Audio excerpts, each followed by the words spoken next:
Good afternoon and welcome to the Government's daily briefing on coronavirus. I'm pleased to be joined this afternoon by Paul Lincoln, the Director General of Border Force, and by Sir Patrick Vallance, our Chief Scientific Advisor. Firstly, I'd like to update you on the latest daily figures. 3,231,921 tests for coronavirus have now been carried out in the UK, including 140,497 tests carried out yesterday. 254,195 people have tested positive, and that is an increase of 3,287 cases since yesterday. 9,307 people are currently in hospital with coronavirus. That is down 14% from 10,781 from this time last week. And sadly, of those tested positive for coronavirus across all settings, 36,393 people have now died. That is an increase of 351 fatalities since yesterday. All our thoughts, prayers and deepest sympathies remain with all those who have lost their loved ones. At this time of national emergency, it is crucial that we continue to remain alert and save countless more lives. And that means doing everything in our power to control this terrible disease, taking the right action at the right time to prevent a second deadly wave. And that is why I'm announcing today the next step in our cross-government approach, and these include temporary public health restrictions at the border. And let me explain why we are bringing these forward, as other restrictions have, of course, finally started to ease following 2 hard months of lockdown. The answer as to why we're bringing these measures in now is simple. It is to protect that hard-won progress and prevent a devastating resurgence in a second wave of the virus. We are following the science and introducing public health measures that are supported by SAGE. This will require international arrivals to self-isolate for 14 days. That is the incubation period of the virus, so that if people have become infected overseas, we can limit the spread of the virus at home. And as we are taking this action, we are taking it at a time when it will be the most effective. Passenger arrivals have been down by 99% compared to the previous year. Now we are past the peak of this virus. We must take steps to guard against imported cases, triggering a resurgence of this deadly disease. And as the transmission rate across the United Kingdom falls and the number of travellers arriving in the UK begins to increase, imported cases could begin to pose a larger and increased threat. This is because they could become a high proportion of the overall number of infections in the UK and therefore increase the spread of the disease. So with far fewer people being infected in this country, and with the public having worked so hard to bring the R number down, any new arrivals entering the country with the disease during this next phase will have a much bigger impact, potentially causing a second wave. Now, this is, of course, a different story from when domestic transmission was at its peak and when overseas travel was at an all-time low. Led by the Prime Minister, the whole government has worked across all government departments, including with the devolved administration, to develop these measures. And we do not take these steps lightly. This is extremely challenging, and these are difficult times for the entire nation, as our freedoms have been sadly but necessarily curtailed. But we do not underestimate how hard these new restrictions will be for people up and down the country, and also those who've already sacrificed so much to help beat and drive down the spread of coronavirus. And I know that families both at home and abroad are desperate to be reunited. But by taking these steps, we could save many more lives by making it possible for more family and more friends to safely be reunited in the future. We also recognise how hard these changes will be for our travel sector and leisure sectors who are already struggling through these unprecedented times. So across government, we will continue to work with them and support what is an incredibly dynamic sector to find new ways to reopen international travel and tourism in a safe and responsible way. We will review these temporary public health measures every 3 weeks to ensure they remain the right ones for our roadmap to recovery. And these measures will be introduced from the 8th of June, so that people arriving in the UK will be required to self-isolate for 14 days, except for those on a short list of exemptions. Arrivals will be required to provide contact and address details to help trace them should we need to. And given the amazing public spirit and the level of compliance we have seen so far, we expect the vast majority of people to do the right thing and comply with these new requirements. We know that the vast majority of people will continue to act responsibly to control the spread of this virus and to stop a second wave. But we will not allow a small minority, a reckless minority, to endanger us all. So there will be penalties for those who break these mandatory measures. Border Force will be on the front line of implementing the changes with spot checks as people arrive in the UK. And Paul Lincoln, the Director General of Border Force, will shortly speak to us and he'll provide an update on the steps that people will need to take. And I'd also like to take this opportunity to thank our Border Force staff and our officers for the role that they will play and for all that they are doing to protect our nation at this deeply challenging time. We are working across all 4 nations of the UK to make these public health measures work, but I'll now turn to the enforcement approach that is being taken here in England. We will conduct spot checks by mid-June to ensure that people are self-isolating, and those from overseas who refuse to comply could be refused entry. Public Health England will set up an assurance service to contact people at random to ensure that they understand the requirements and to also ensure that they are self-isolating. And our outstanding police will continue to do as they've done diligently across the country to engage, explain and encourage people to follow the rules. We will empower them to use enforcement as the last resort. So anyone breaking their 14-day quarantine could face a penalty of £1,000, and that will be a fixed penalty notice. And ultimately, that could also go into potential prosecution and an unlimited fine for failure to comply with these sanctions. We will keep these penalties under review and will be unafraid to increase them if that is required. But have no doubt we are taking these measures at the right time because we're serious about saving lives and controlling the virus. And we will be guided by the science, and the public health of the public and the country will always come first, which is why we are implementing these restrictions at the border now. Our absolute priority remains to stop the spread of this infection, to save lives, and to stop and prevent a second dangerous wave of this virus. That also means supporting our NHS and making short-term sacrifices together to stop coronavirus taking more lives.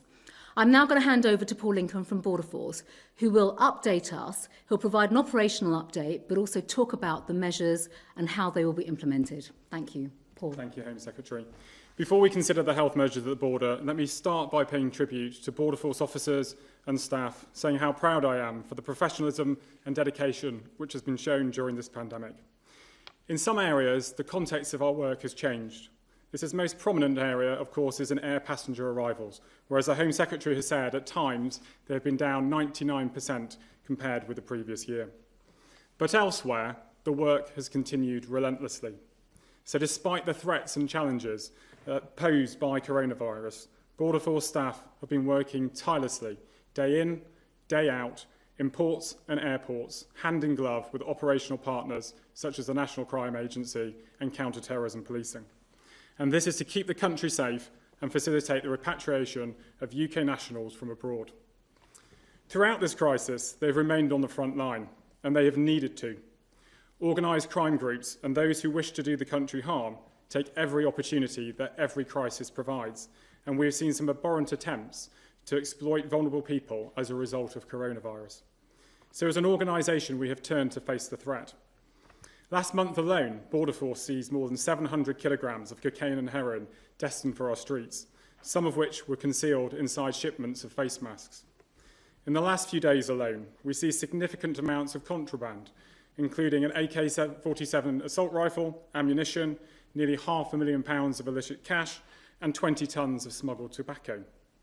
We've also intercepted thousands of counterfeit and COVID-19 tests, continuing our battle against those who are proliferating from this pandemic. And between the 21st of March and the 15th of May, our officers referred 84 consignments of face masks to trading standards as otherwise counterfeit or otherwise below standard. We're also continuing to work against illegal migration, and in 2019-20, Border Force stopped over 30,000 illegal entry attempts at our juxtaposed controls overseas. But as well as tackling these criminal threats and working to keep illicit shipments out, the pandemic has highlighted the importance of working to expedite the entry of those items into this country that the country critically needs. Border Force has facilitated the importation of medical equipment and PPE for the NHS, for care homes and the police, as well as 220,000 laptops and tablets which the Department for Education are distributing to disadvantaged children to ensure that they can fully access remote education and support. It's also been important that we could help British citizens to come home. And as part of that, we were supporting the Foreign and Commonwealth Office with 469 repatriation flights, which brought home nearly 80,000 people. Turning to the new measures that the Home Secretary just announced, however, there are 5 key points which I want to make. First is that we're ramping up communications to make sure that anyone travelling into the UK is aware of the changes and the self-isolation measures which we put in place. Second, we'll be asking people to provide their contact details, travel plans and details of the accommodation where they'll be self-isolating using an online form before travel, provided they are not in one of the exempted groups. The exempted groups are primarily to meet the UK's international obligations, to provide for continued security of supply into the UK, and not to impede work such as national security or critical infrastructure. The full list will be published shortly on gov.uk, but the list of those not required to self-isolate includes those such as road haulage and freight workers to ensure the supply of goods is not impacted, and medical professionals who are travelling to help with the fight against coronavirus. Foreign officials who come to the United Kingdom to work on essential border securities, such as the French police who operate in our controls. And in the recognition of the unique nature of the common travel area, as well as the unique position of Northern Ireland, all journeys from within the common travel area will also be exempt. Obtaining people's contract details, onward travel plans for Public Health England and for the devolved administrations will support the test, track, trace and equivalent devolved administration programmes. The more rapidly we can identify and contact those at risk of infection, the more effectively we can reduce the spread of the virus. Third, at the border, there will be spot checks conducted by Border Force officers. Any obvious errors will trigger a requirement for the passenger to complete another form or potentially be refused entry into the UK. Fourth, passengers will then be required to go to their place of self-isolation. And finally, as the Home Secretary mentioned, there is the question of enforcement, with the potential penalties for non-compliance of £100 for the fixed penalty for failing to complete the form and £1,000 for breaching the terms of self-isolation. And in extreme circumstances, Border Force officers do reserve the right to refuse entry to any non-British or non-residents who do not follow these regulations. Given the high levels of compliance to date, we expect the vast majority of people will take this seriously and do the right thing. We will, however, take enforcement action against a small minority of people who may disregard these actions and therefore further endanger people's lives. The advice is quite clear. If you have the virus, or if you're displaying symptoms, or if you've been in contact with somebody with the virus, you should not travel. To do so otherwise is potentially putting people's lives at risk. We recognise, as the Home Secretary has said, that bringing these measures into force, there are sectors such as the travel industry who may have concerns, and we'll be working with them on the detailed implementation in the coming days, and we will also keep the measures regularly under review. We all look forward to a time when travel is fully back up and running, and when it is, Border Force stand ready to provide a warm welcome to the UK. In the meantime, it is essential that we use the levers at our disposal to ensure the safety of our communities while still facilitating in the critical trade into this country. Thank you, Paul. Patrick. Yes, can I have the first slide, please? I want to start with some numbers, and on the right-hand side of this slide is the R, and to remind you, that is the number that determines or is driven from the number of individuals infected by one infected person on average. And so uncontrolled, this epidemic has an R of 3, means 3 people on average are infected by 1 person, and the epidemic grows very rapidly. If it's 1, then 1 person is infected by 1 person, and it's flat. We're currently at an R across the UK of between 0.7 and 1, below 1 in every area of the UK, we think, but potentially quite close to 1. So the epidemic is either flat or declining at the moment in the UK, and in most areas it's declining, as I will show you. As the epidemic becomes smaller, there are 2 numbers to concentrate on. One is the R, and the other is the total number of infections and the number of new infections.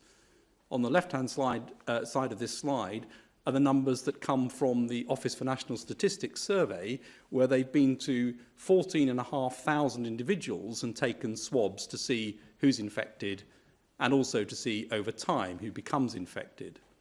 And that's in over 7,000 households. What that study tells us is that in the 2 weeks from May the 4th to May the 17th, that 0.25%, so roughly 2 or 3 out of 1,000 people are infected and have COVID.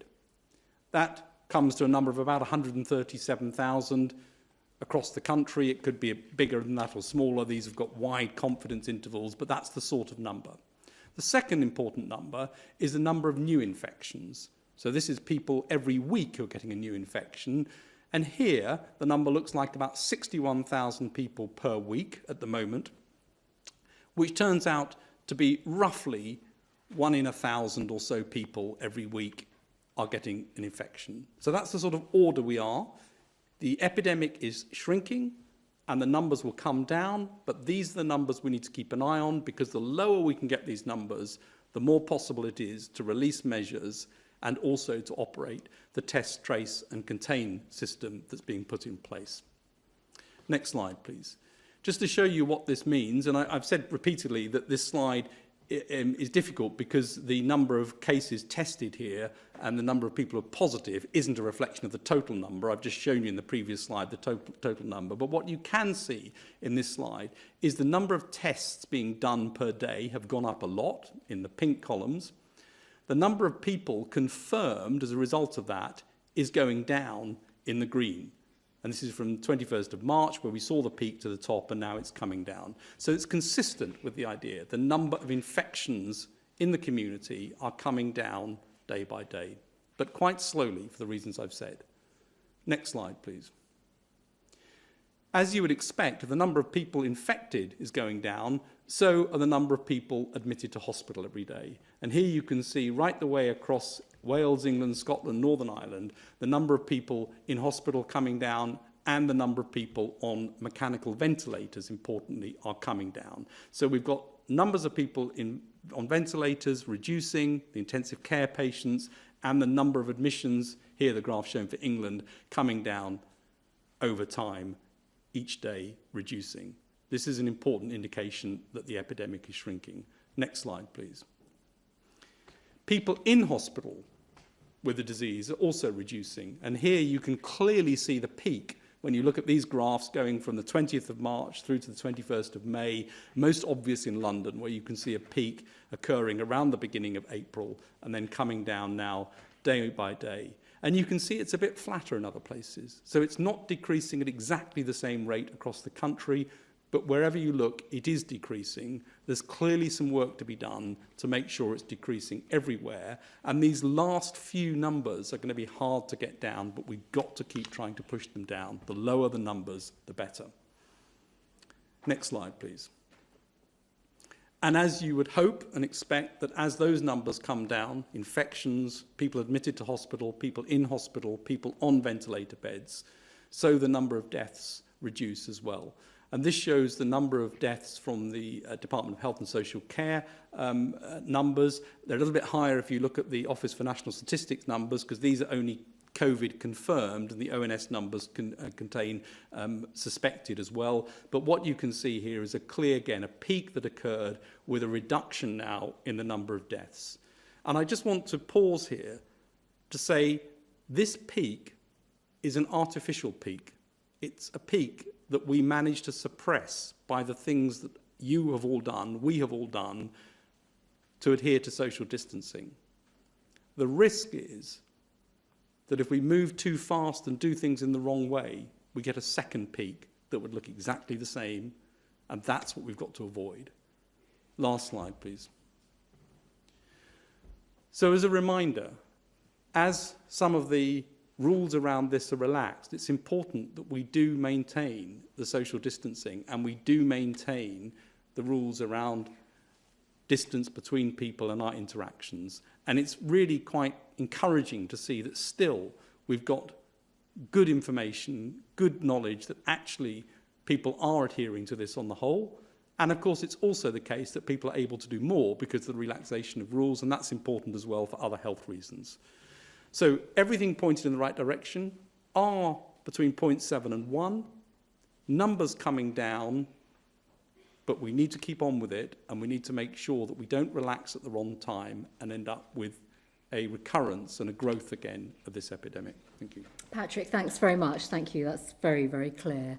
I'm now going to move on to questions, and the first question is from Emma from Wealdon. What guidance and advice do you have for couples who have weddings booked worth thousands of pounds in August and September? What number will you put on a small gathering?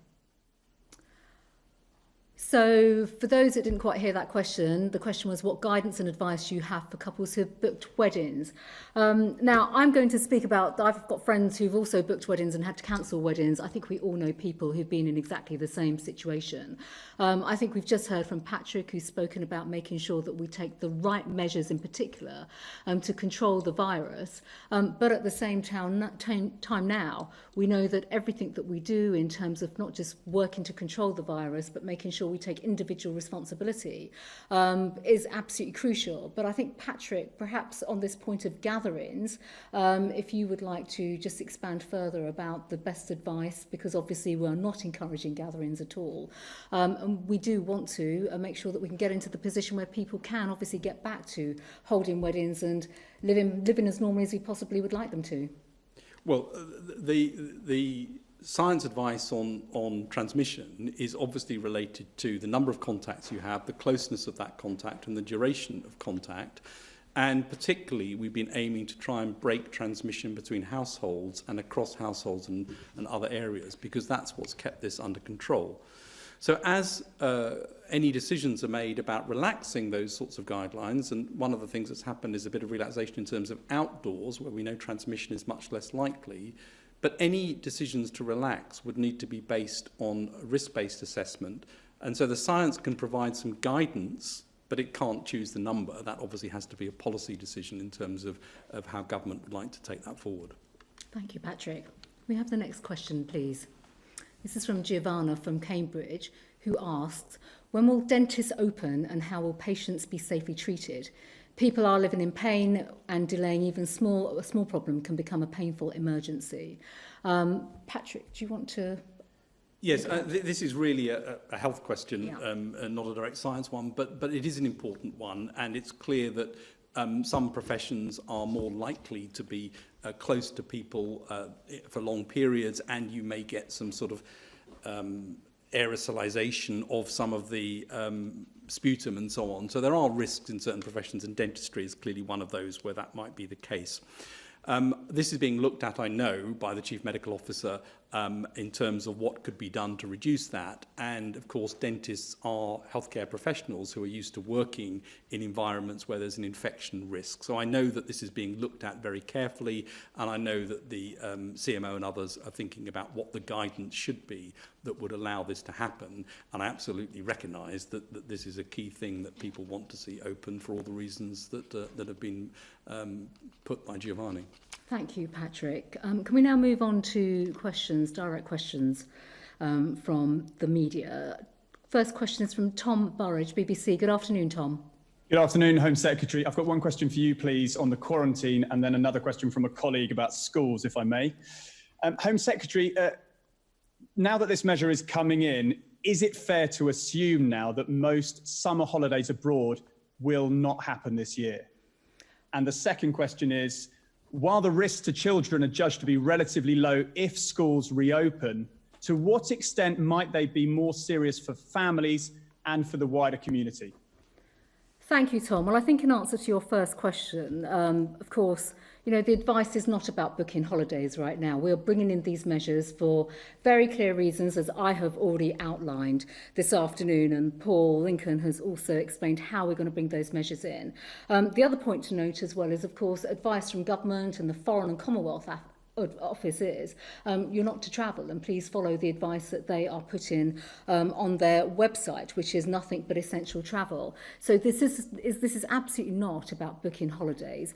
We have to be clear about, we want to avoid a second wave, and that is absolutely vital. And I think in terms of your second question about schools and safety around children reopening schools, I think it's really important to recognise right now, many of our schools are actually open, and many of those schools are doing fantastic work, obviously, providing schooling for children of key workers, but also equally as important, vulnerable children. There are many, many vulnerable children, hundreds of thousands of vulnerable children who are safer in school in many, many cases. But of course, you've asked the question about infection control and families, and that is, of course, something that has to be looked at very much in a local setting, at a localised level, but also following the advice from government and the scientific advice, the advice that we've heard from Patrick and from other colleagues as well. And that is crucial. And of course, the Department of Education and other colleagues across government are working on this and looking at this right now. Patrick, did you want to add anything to that? So the question, you're quite right to frame it as the risks for children of this disease are much lower. We know that. They are very low risk, but not zero risk. And there have been some serious cases in children, of course, but very few compared to adults and older age groups. The broader risk in terms of opening schools is that as soon as you start to reintroduce any contact, then you put some pressure on the R and you put pressure on numbers, and that's true for anything that we're going to do in terms of changes to contact. The judgment early on was that schools are a relatively low part of that risk, although there are other consequentials that happen as a result of opening schools, in terms of people going to business and other contacts, which can add to that. So there are various scenarios that can make risk lower or higher. Things like safe environments are important, things like class size, things like the amount of face-to-face contact. And these are things on which we've given science advice, on which policy can then be determined. But it's worth absolutely reflecting that the overall risk, if you look at it, is not one that you pick out as a high-risk area for R, unlike, for example, the point that was just made around dentistry, for example, where it is. But it's not zero. There clearly is a consequence of reintroducing any form of increased contact. Thank you, Tom. I'm now going to move on to Sam Coates from Sky News. Sam, good afternoon. Secretary of State, two questions about this summer. Now, 12 days ago, the governments of France and Britain issued a joint statement which said no quarantine measures would apply to travellers coming from France at this stage. Today, in what you've announced, there's no exemption from France. Can you tell us what's changed over the last 12 days? And also today, Downing Street revealed that they're also looking at easing the measures you're putting in place today by looking at air bridges. This seems to be being pushed by Transport Secretary Grant Shapps. Be honest, are you as keen on that as him? And if so, when's the earliest they could come in? And to Patrick Vallance, sage advice on education actually seems to make pretty depressing reading. If you're asking the question when schools are going to be back up and running completely, back to the way that they were in January, do you think schools will be fully up and running in September, or should parents start to realise that that's just not going to happen? Sam, thank you. Well, first of all, on France, I can say to you directly and to the country as well that over the last 12 days, myself and other colleagues in government, in fact, I speak to my French counterpart frequently on a range of issues, and I've also been involved in many of these discussions. The fact of the matter is that we have been working closely with the French government and authorities. Border Force have also been involved in finalising much of these arrangements. There are limited exemptions, and that's in the list that will be published this afternoon, which when it comes to France, involves frontier workers and preserves the critical supply of goods, which is exactly what we have been discussing with our French counterparts 12 days ago and have continued to do so. We'll continue to engage closely with our French colleagues. We do that all the time across government, and that is the right thing to do, while also keeping this list and all measures, as I've already said in my statement earlier, under review. And you've asked again about travel, which I can fully appreciate and understand. The nation wants to start getting back to living a normal life in the best possible way, hoping to look forward to the summer and potentially travel all on holiday. I've already said the fact of the matter is, we're not advising when it comes to travel, and the Foreign Office advice is very clear, nothing but essential travel. And when it comes to air bridges, look, I think we should be absolutely open to all ideas. This is not for today, but this doesn't mean we should rule this out in the future. And the fact of the matter is, I spoke in my statement, in my remarks earlier on, about the travel industry, the leisure sector, aviation. We're at the forefront of a really dynamic aviation sector in our country. Aviation is in fact the lifeblood when you think about it, keeping people moving but keeping goods moving as well. So we will look at all options, and I and the Secretary of State for Transport, will work with sectors and the industry to look at how we can naturally get the sector moving again. But it's important to emphasise we have to do this in the right way, in a practical way, in a responsible way, and in a pragmatic way, but also when the time is right. And I think actually we will now look forward to engaging them to develop a plan as to how we can do that. I think we should be looking to lead the world when it comes to reopening aviation, but that's going to take time, Sam, and I think you've also heard that from Patrick today.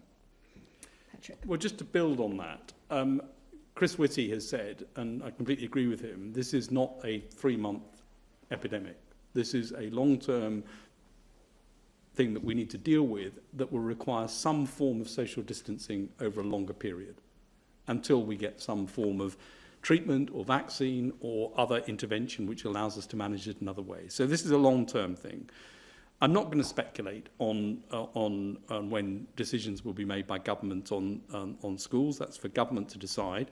But I will say a few words about what the sorts of considerations are that are important. The lower we get the numbers of new infections each week, the greater the chance of being able to do things. The more effective systems like test, trace and contain are, the more room you have to make other changes. The more we can modify environments to be useful to keep appropriate social distancing, the better things are. So there are a number of ways in which decisions can be made based on good scientific principles that allow you to decide when to do things, and they're dependent on those scientific principles and the time at which the data tell you that you've got the room to do them. And those are the sorts of things that I think will need to be looked at in order to make these decisions. And of course, it's really important to remember that within all of that, the basic hygiene things that we've talked about, that we can sometimes forget, hand washing, making sure that we don't forget about that as a route of transmission, become an important part of this. So I think those are the considerations, and then it's obviously important that schools have to get back for education for young people at some point, and the question is how you factor those things in order to be able to make the decision at the right time in an era where we're going to have social distancing for some time. Sam, thanks very much. I'm now going to move on to Liz Bates from Channel 4. Liz, good afternoon. Liz, you are on mute. Okay, go ahead. Good afternoon. Good afternoon. Yes, I have two questions on the quarantine, if you don't mind. First of all, if people come into the UK and they don't have somewhere to quarantine for 2 weeks, what happens to them? Where do they go? And secondly, if this is a measure that, as you said, is going to save lives, then why is it starting in June? Why are we not starting to save lives immediately? Liz, thank you for your questions. Well, I think first of all, on your last question, as I outlined in the statement quite clearly, we've said very clearly now that as the number of infections within the UK drops, we have to now manage the risk of external transmission. So more people are now travelling, obviously because other countries are bringing in their own measures in terms of opening up their own countries and society. And so this is now about managing the risk of transmissions being reintroduced from elsewhere. So that's really vital. And that's why we're bringing the measures in now. We want to reduce the risk of imported cases being introduced to the UK and to prevent and stop a second wave of this dreadful virus. On your question on quarantine, quarantining and people having somewhere to stay, well, I think it's important to reflect and recognise right now the number of people travelling to the UK are at an all-time low, 99% down compared to this time last year. Paul Lincoln, Director General for Border Force, has already said in his statement too that this will come in, I've said this, on the 8th of June. We are effectively now working to communicate, obviously around the world, but through all the appropriate channels, what the processes are that people will need to do, the steps to complete a locator form, and also to provide data and to get ready to, if they do want to come to the UK, they need to have that accommodation. That is vital, and that is very clear in terms of the proposal that we are outlining. Paul, would you like to add to that? I can build on that if you like, Home Secretary. I mean, the statement itself says that if you're unable to provide your own accommodation, then we will arrange as government accommodation for you, which will be at your expense. And we have a service which we can provide in the very limited circumstances where people come in and they don't have accommodation. You'll be well aware that we already use immigration and other powers. Yeah. And if people do not have suitable means and they are not capable of paying for their own way in the country, if they're a foreign national, then they are usually removed. So we have these processes in place already. This is a relatively routine thing to be able to take forward. Thank you, Paul. I'm now going to move on to Gordon Rayner from the Telegraph. Gordon, good afternoon. Good afternoon, Secretary of State. Thank you. The government is trying to build a global Britain initiative and attract investment into Britain at the moment to take advantage of Brexit when we finally leave fully. Is there not a danger that in imposing this quarantine scheme at a time when the rest of the world's doing the opposite, you're telling potential investors that Britain's closed for business? And can I just ask the scientists to explain to people watching this why we need to put people under house arrest for 2 weeks effectively, rather than sending them to be tested perhaps for coronavirus? And could people be who've tested positive for antibodies be exempted from the scheme? Gordon, thank you. I'll start with your first question, which is absolutely a legitimate question. We are, of course, global Britain, and our aspiration as we leave the EU is to be a dynamic player in the world, obviously more than open for business, but securing our way when it comes to trade and all sorts of investment opportunities going forward. The fact of the matter is, I think we have to put this into context right now. As I've said already, international travel to the UK has declined dramatically by 99%. There are some very clear exemptions that are being, that list is being published this afternoon. Critical workers, infrastructure workers, key categories are there. These measures will be kept under review, and I really do want to emphasise that. We are not shutting down completely. We are not closing our borders, and I think that people need to recognise that. What we are seeking to do is we are seeking to control the spread of the virus, because we do not want a second wave of this virus. And if I may, before I hand over to Patrick, Gordon, there are some other points here to note as well. This will come in place on the 8th of June. And between now and then, we'll be working with various industries, but also we will continue to work across government, with Public Health England, with the Department of Health and Social Care, to look at, track and trace, testing. By the time this comes together, we would love to have, and of course we want to have, a plethora of tools that can effectively support these measures of quarantining, but also post these measures, help us to look at how we can, in this measured and responsible way, open society in the long course, so much longer term, but in the right way, obviously based upon the science, based on driving the R value down in the United Kingdom. But first and foremost, we must prevent a second wave of this disease, and that's why we're bringing these measures in from the 8th of June. Patrick. Let me answer the testing questions generally about testing. So the reason that a negative test is not very predictive is if you've just caught the disease, you incubate it for a few days when you will test negative. You start to test positive, maybe at around 5 days, sometimes a bit longer, sometimes a bit sooner, and you may be shedding a lot of virus for a couple of days then, and for a few days afterwards, and then you gradually recover and may not shed. So clearly it depends on the time at which you caught the infection as to when you should expect a positive test. And that means that just testing somebody and saying you're negative doesn't tell you whether somebody's just about to get it in a week's time. So that's the reason for thinking about testing in that way. And your second question about antibody testing, we're much more positive that people who get infections do mount an antibody response. I think that's really quite clear now. The vast majority of people do get an antibody response. And we know that some of those antibody responses, at least, and maybe all of them, but we don't know that for sure, but certainly some of them are so-called neutralizing antibodies. In other words, they would you'd expect that to have an effect in terms of viral infection and transmission. What we don't know is how long that lasts for, and we don't know how effective that is in terms of either preventing transmission or preventing infection. So there's still work to be done to understand, this isn't just in the UK, this is globally, to understand the significance of a positive antibody test. It's likely that it confers some degree of protection, but we just don't know, and we don't know whether it confers your, if you like, immunity against being able to harbour the virus and transmit it. So I think until we've got answers to those questions, and there's work going on now that hopefully will give answers to those questions, I think to start talking about immunity passports and assuming that an antibody positivity gives you complete protection is really very premature. Thanks, Patrick. I'm going to move on now to Harrison Jones from Metro. Harrison, good afternoon. Good afternoon, Priti. Thank you. This week, the public have been blamed as huge crowds of people struggled to social distance at beauty spots, notably beaches. But was that not actually inevitable, given that the government told people they could travel wherever they like and sunbathe? And what is your message to local authorities who don't necessarily have the infrastructure to safely support huge crowds? And one more, if I may.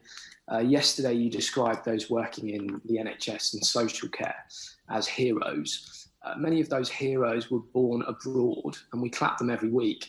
But would a better way of showing our thanks to those foreign key workers saving lives, including the Prime Minister's, be making them eligible for British citizenship? Harrison, thank you. So first of all, with regards to your first comment about beauty spots, local authority, public behaviours, well, look, I mean, we're heading into a bank holiday weekend and the weather is good. This is a beautiful time of the year, as we all know, and we all enjoy being outdoors. I think the fact of the matter is the British public have been incredible, absolutely incredible, both in terms of their resilience, but also the way in which they have naturally continued to comply with social distancing, with government guidelines, followed the advice, followed the health advice, continued on the hygiene advice as well.